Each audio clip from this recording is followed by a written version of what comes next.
rason. Ang tinatanong ko po, sigurado ho ba kayo na si former Speaker Nograles ang nagpa-dissolve ng heinous crime section? Hindi ko po yan maintindihan kung bakit makikialam si former Speaker Nograles sa HCS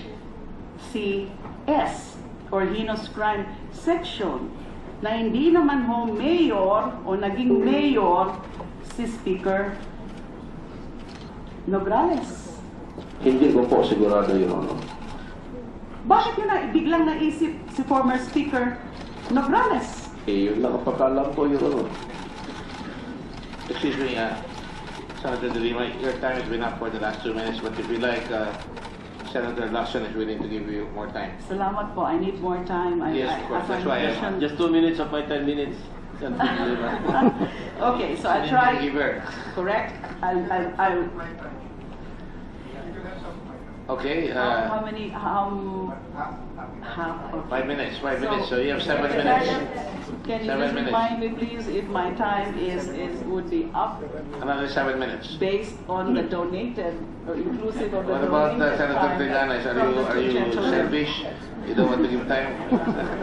And if I'm unable to complete my questioning to this resource person, I'll reserve the right to continue with my questioning You have in the 7 minutes. second round.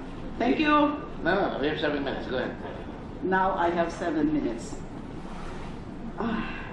Ang dami yung konsider talaga dapat kayong itatanong po sa inyo kasi kayo po ang paborito na binanggit ni Edgar Matobato.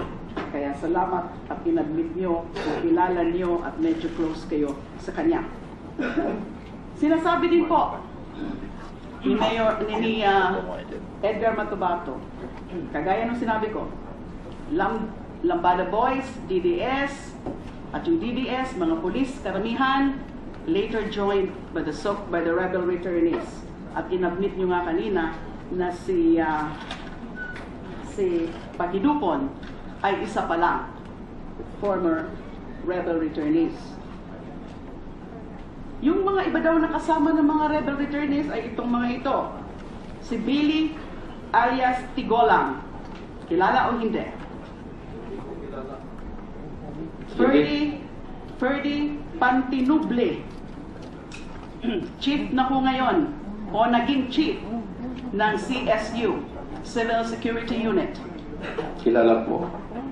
So is he or was he connected to the Civil Security Unit? Itong former rebel returnee na ito, na si Ferdy Pantinuble? Hindi ko po alam kung ano assignment niya. Another rebel returnee, according to Mr. Matobato, nakasama rin daw po ng DDS, allegedly, Jerry Crucio. Kilala po. Now the chief of the Santa Ana Ward. Hindi ko po alam kung ano yun ang position niya. Another rebel returnee, Andong Paral. Kilala nyo? Kilala ko po. Totoo ho ba na original Sparrow Unit member siya? Yun ang hindi ko alam. Pero assigned po siya ngayon sa public market as an ordinary CSU o Civil Security Unit member. Hindi ko po alam. Pero kilala niya siya. Dating rebel returnees po. Bilang rebel returnee lang. Yes, Your Honor. Pero hindi niyo alam na dati siyang Sparrow Unit na marami na daw po itong pinatay. Itong si Andong Paral. Hindi ko alam, Your Honor. Hindi ko nga alam na employed siya ng... So bakit po kilala niyo itong mga rebel returnees na ito? Inamin niyo po. Jerry Crucio, Pantinuble, Andong Paral. Kilala niyo as rebel returnees. As rebel returnees So po. kung kilala niyo as rebel returnees, kilala niyo rin siguro, alam niyo rin po siguro, ano ang ginagawa nila o ginawa nila na konektado sa trabaho niyo bilang member kayo ng heinous crime section. Hindi naman sila konektado sa news crime kasi hindi sila mga pulis. Kaya nga po, ganun din po ang sabi talaga ni Mr. Matobato. Hindi naman talaga ito mga polis. Pero kasama daw po ng heinous crime section, kayo daw po ng mga DDS, dyan sa mga, may mga assignments daw po itong mga rebel returnees na ito, mga small time assignment, quoting Mr. Matobato. Small time daw yung mga ina-assign ninyo sa kanila. Yung mga maliliit lang, mga small time na mga alleged criminal, gang wars, rugby boys, etc. So, ang tanong ko pa rin po, bakit nyo kilala yung mga rebel returnees na yan kung hindi naman sila, sabi nyo, nakasama o kasapi ng heinous crime section? Your Honor, ang kasapi ng heinous crime section, puro lang mga pulis. Kaya nga po, Ang sagot ko po sa tanong ninyo, opo, bakit po sila nakikilala? Nung kalakasan po, Your Honor, ng Alsamasa ng Davao, na-expose po itong mga ito. It was during the time, kung hindi po ako nakamali, during the time of Colonel Kalina. Kasi itong mga ito po ang lumalabas at saka nangahabol po ng mga NPA sa Davao. Yun na po. Pero kung sabihin niyo po nasa heinous crime, puro pulis po ang nasa heinous crime. ilan ho kayo sa heinous crime section? Hindi ko po alam yun sa disposition, Your Honor. Siguro mga more or less 50. Hindi ko sure, Your Honor. Sabi din po ni Mr. Matobato, yun na nga po, una muna Lambada Boys, DDS, mga pulis, tapos meron na rin sumama sa inyo ito mga alleged rebel returnees na ito. Pero ngayon daw po, wala na daw hong mga sibilyan. Kasi si Mr. Matobato, sibilyan din, di ho ba? Hindi po siya pulis. Opo, Your Honor. Okay. Ngayon daw po, wala nang pulis na mga miyembro, ay wala nang hindi pulis na mga miyembro ng sinasabi ni Mr. Matobato na DDS. Wala naman Kasi lahat daw po policemen. Wala naman DDS, Your Honor. So, heinous crime section, lahat pulis. Opo, Your Honor. Sabi ko nga po kanina, palaging kayo po ang tinuturo ni Mr. Matobato. Kayo daw po ang dinadaanan ng mga instruction ni CM dyan sa mga assignments na yan ng pagpapatay. At pwede natin i-categorize yung mga pinapatay daw po ninyo bilang mga miyembro ng tinatawag na DDS. Yung mga biktima in general na walang mga pangalan, hindi nila alam, at least sila Mr. Matobato at saka iba pang kasamahan nyo, yung mga pangalan pero pinapapatay. Tapos yung isang klase naman po ng mga pinapatay daw po. So puro po ako dito daw kasi hindi po, that's not according to me, that's according to Mr. Matobato. Yung isa pang kategory ng mga pinapatay ay yung mga sinasabing more or less special assignments.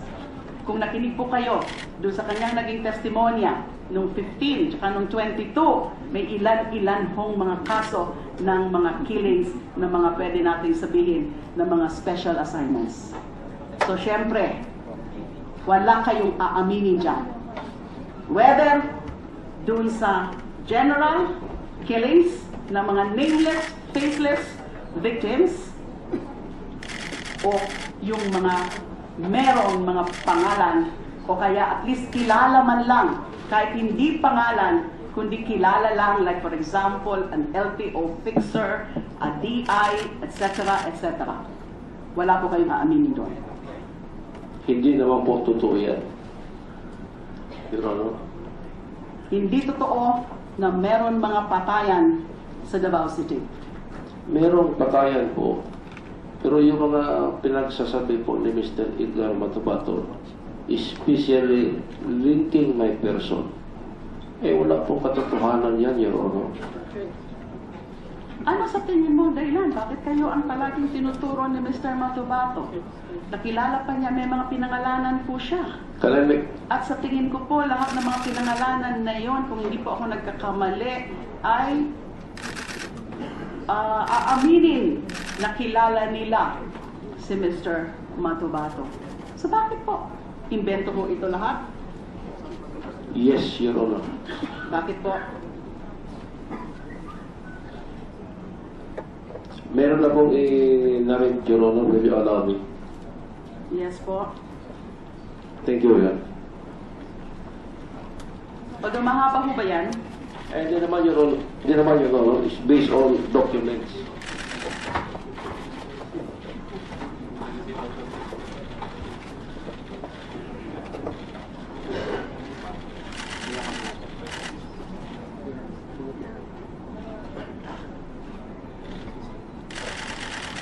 Kaso mo ba yan?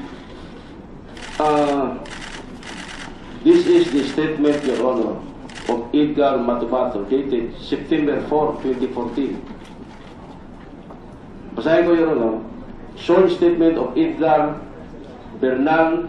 Ayan po yung sinabit sa NBI. Yes, Your Honor. Saglit na, Your Honor. Sige po, go ahead. Allegedly, it was taken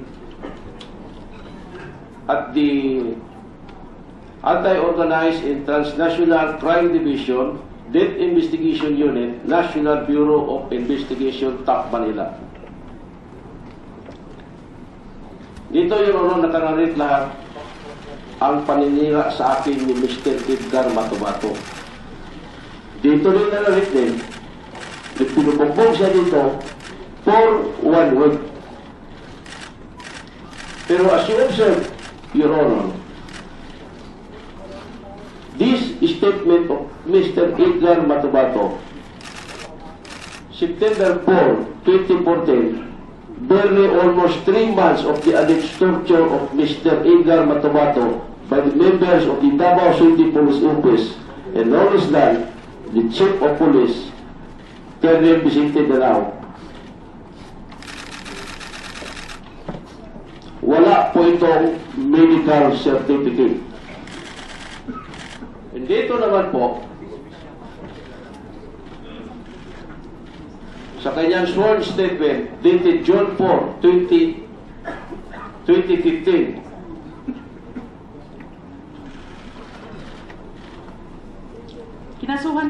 Kinasuhan po kayo dyan, di mo excuse ba? me po, Your Honor. Yes, yes. I have to finish po. Opo, pero sandali lang po.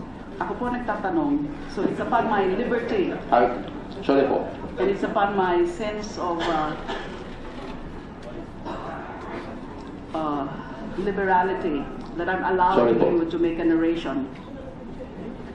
Kinasuhan po kayo dyan sa kaso ng alleged torture. Yes. May I explain, Your Honor?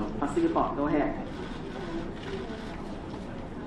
Dito po sa kanyang June 4, 2015 sworn statement taken at the Anti-Organized and Transnational Crime Division, Death Investigation Unit, National Bureau of Investigation, TAP Manila, 4th day of June 2015.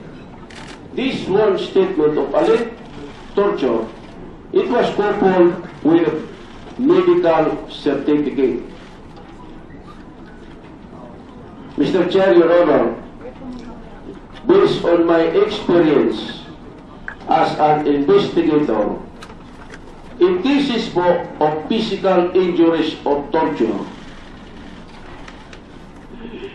the best thing for an investigator to do, before you take the complaint affidavit of the alleged victim of torture, you have to subject him to a medical examination. So what are you saying For now? the investigator to So the NBI determine. nagtatanong po ako. Hayaan niyo po ako Please muna. wait for the senator to give way for the senator. Sorry, Mr. Chairman. Sorry. Kinasuhan po kayo, di ho ba? Yes, Your Honor. Sino ho yung mga iba pa ng mga respondents dyan sa kaso na yan of alleged torture with Mr. Matobato as the private complainant? It was Senior Superintendent Vicente Dalao and SP01 Medina, Your Honor. Medina, Aquino, Furog, and Lascanas. No. Ang na-file po sa amin, Your Honor, is arbitrary detention. Myself, Purong, and Aquino. Yes, the charges were for violation of Republic Act 9745 or the anti-torture law in relation to arbitrary detention as defined in Section 3, Article 124 of the Revised Penal Code and Republic Act number 7438. At ang dito po sa news item ba ito ay kayo daw pong apat yung respondents dito. Yourself, Arthur Lascanas, nakalagay pa rin ho dito, SP04, mali ho pala ito. SP01 Renato Medina, SP02 Rizalino Aquino, and SP02 Bienvenido Furog. My time is up, but I'll just finish this line of questioning before I go through my second round Go ahead, later. Go ahead, please. Another 3 minutes. Salamat po. Salamat po. Now another 6 minutes. Thank you po. The chair recognizes Senator Pacquiao's donation of 3 minutes to Senator Delima. Senator Delima will Thank now you, gentlemen. 6 minutes. Thank you. Kinasuhan po kayo. At Yes, Your Honor. private complainant si Mr. Matobato at ang public complainant is the NBI. Yes, Your Honor. Kasi sila ang nag-imbestiga. Yes, Your Sa Honor. kanila ko po, pinaimbestiga yan. Nung ako po ay Secretary of Justice pa. Nag-appear ko ba kayo dyan sa hearing na yan? Sa preliminary investigation sa DOJ? Nakatanggap po ako ng subpoena, Your Honor. That was 2015. And then I was not able to attend because at that time, I have a severe illness. Nag-undergo pa ako ng hemodialysis. So, Nagkaroon pa ako ng kidney failure. Sumagot po ba kayo dun sa complaint? Nag-file mo ba kayo ng counter affidavit? Yes, Your Honor. And in fact, this case was already dismissed by Yes, the I DOJ. know. I'm about to say it also. But let's go back dun sa sinasabi nyo, you are making a certain point with respect to the alleged lack of medical examination. Yes, Your Honor. So are you now saying that the NBI was remiss Can I continue my in explanation? its duty because they're supposed to make sure that there is the results of the medical examination? Can I continue my explanation? Go ahead.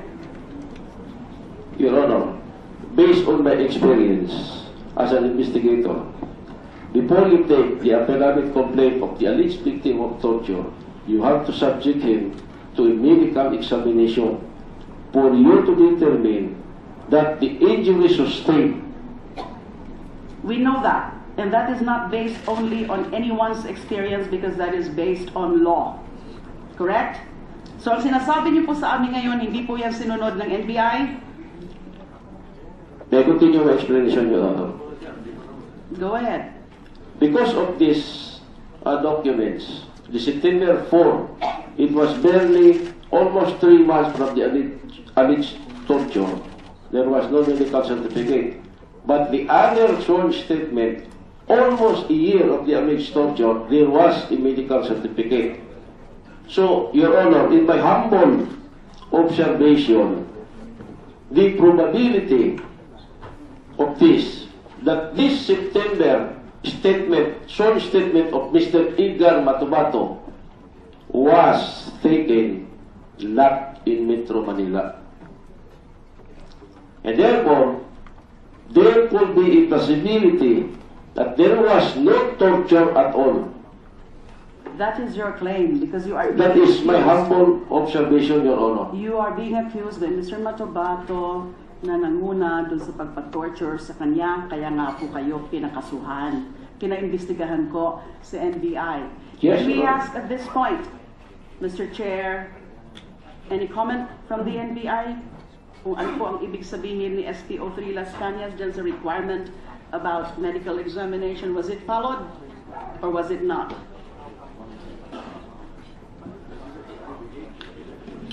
Good morning, ma'am. Attorney Tubira will answer that, ma'am. Please identify yourself. I am Attorney Joel Tovera, Your Honor, the former Chief of AOTCD Death Investigation Unit, and currently the Chief of the Anti-Illegal Drugs Division. Your Honor. Let the record state so. Good afternoon, Mr. Chair, and to the honorable members of this chamber. I will belie the allegation or the statement of the resource person that Mr. Matobato gave his statement somewhere else, because Mr. Matobato appeared personally before the NBI on September 4 of 2014. We have records to show. Apart from the statement, we video and photograph the incidents. Moreover, Your Honor, insofar as the medical legal report is concerned, considering that Mr. Matobato claimed that he was tortured sometime of June 2014, part of our report, and may I read, Your Honor? Herein complainant submitted himself to the NBI Medical Legal Division, meaning to say, we at the NBI DIU referred him for medical legal examination as a standard operating procedure in cases of this nature. On June 4, 2015, in order to obtain evidence of the physical torture that he was made to undergo under the hands of subjects Danao and Medina, due to Medical Legal Division's lack of proper equipment, meaning the NBI, Your Honor, Matobato was advised by the attending officer to secure a chest X-ray from another medical facility, the result of which will be used by the MLD in coming up with their official medical findings. So that, Your Honor, in the second statement, which was referred by the resource person, there was already a medical legal examination report. Because on June 5, 2015, after having received and examined Matobato's recent chest X-ray, Dr. Evelyn B. Ignacio, Medical Legal Division of the NBI, released an official report indicating that radiologic report of chest on June 23, 2015 gave negative chest findings. However, Dr. Ignacio reported having found a healing wound left buttock, lower medial aspect measures 0.3 times 0.3 centimeter in diameter. That explains the lack of medical legal report in the September 4, 2014 sworn statement of Matobato, Your Honor.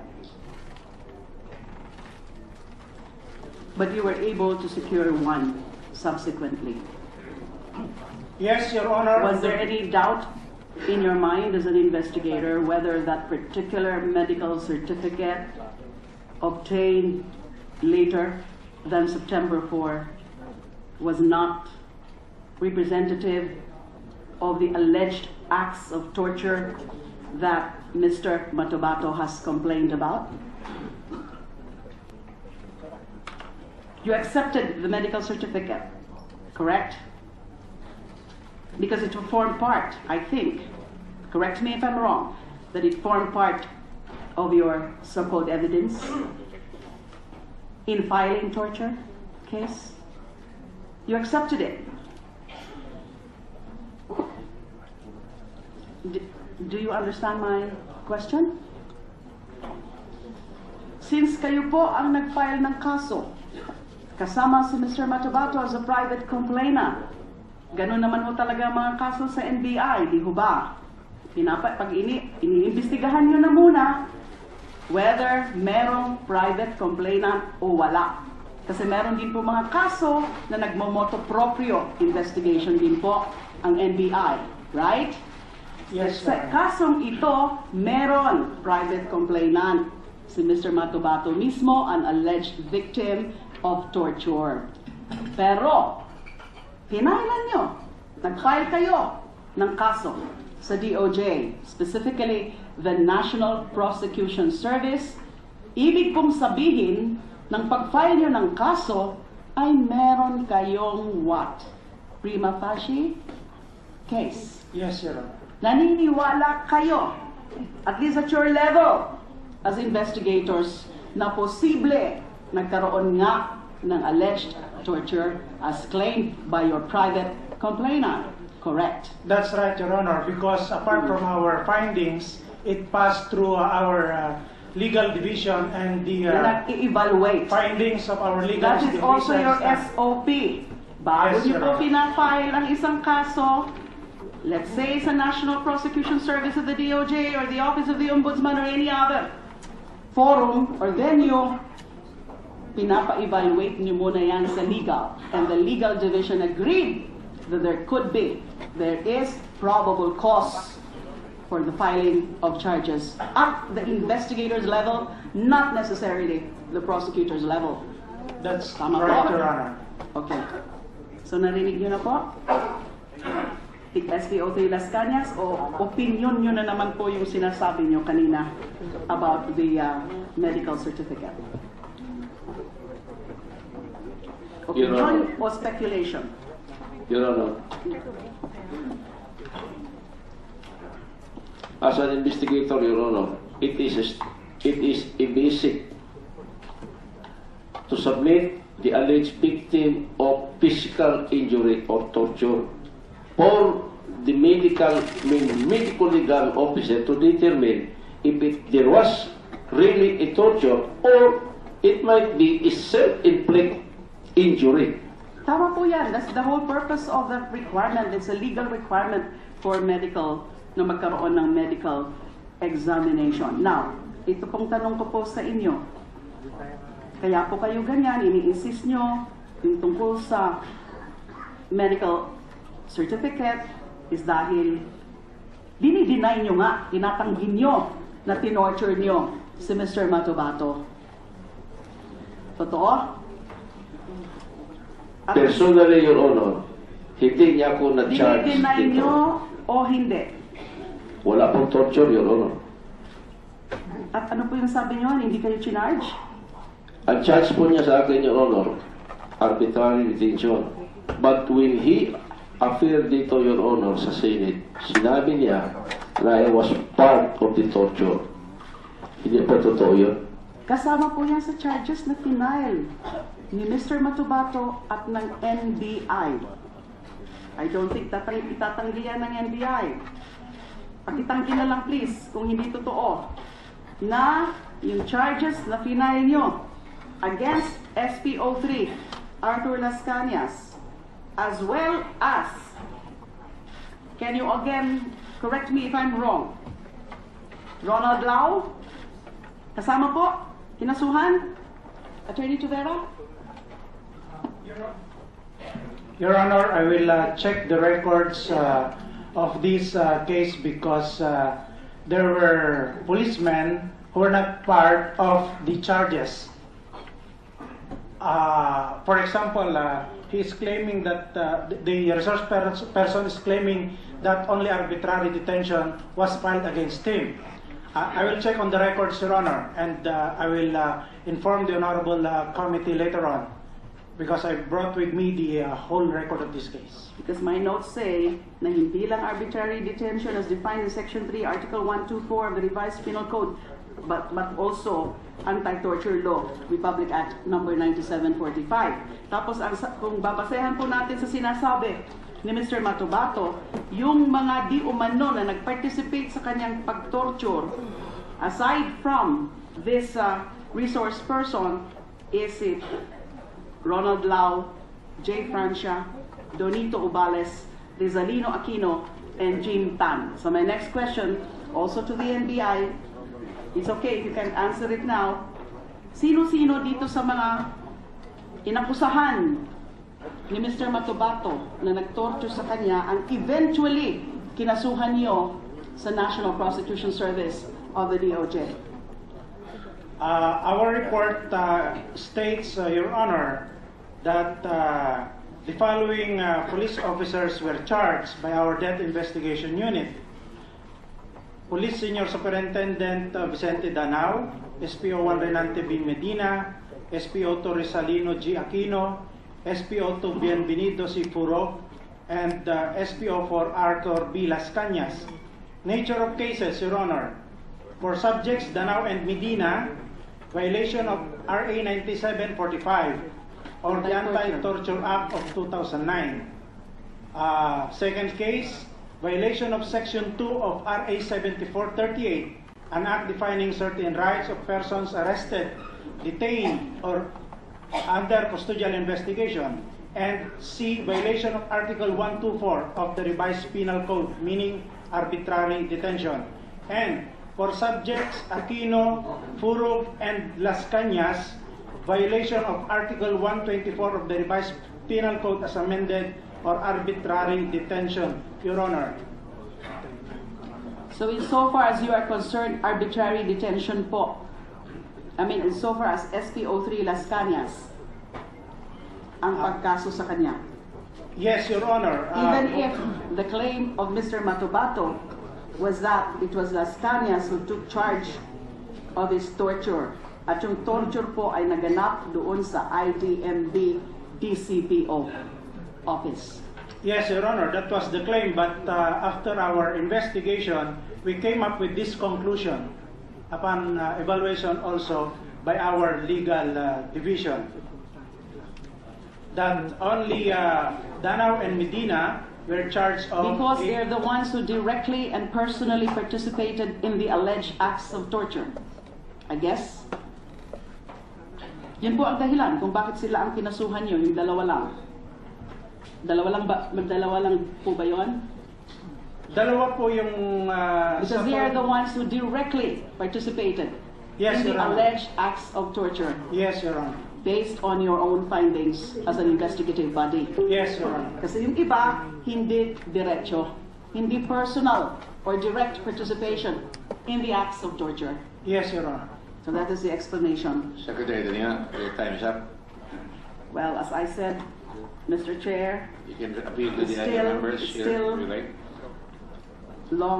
still a lot of questions from me because I'm just trying to clarify everything that Mr. Matobato has stated relative to this resource person, SP03, Arthur Lascanas. So I would very much want to continue with my questioning at the proper time. Perhaps during the second round, I do not want to abuse the liberality of my colleagues. Thank you. That is understood. Thank you very much. Senator Thank you. Soto is recognized. Yes, this is going to be brief. Just for enlightenment, in my second round, I'll talk about the United Nations. You have 2 seconds. Yes, 2 seconds is enough, actually.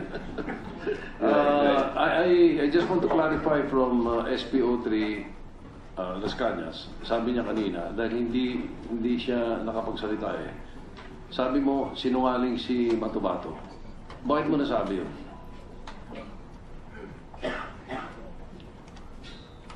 Your Honor, sir, una po,